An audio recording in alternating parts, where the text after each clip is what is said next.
Қожа деген қорым Батыс Қазақстан облысының аумағында 10 километр жерде Краснояр деген ауыл бар екен. Қазақша атауы қалай екен қазір білмеймін. Бана Харкинадан келген ауыл ғой.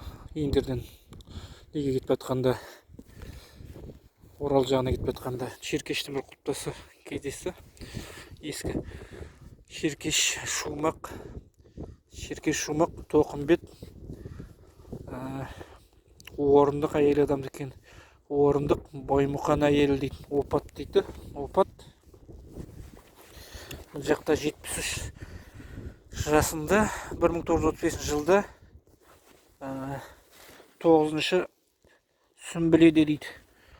9-шы сүмбіледе мына жақта. Так. Қойған баласы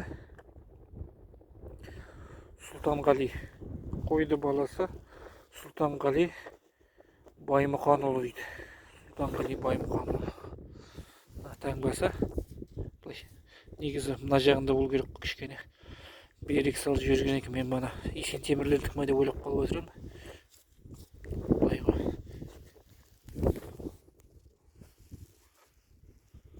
Қожа қорымы деген, бірақ қожаларға қатысты құлпытас бейіт орын байқалмайды.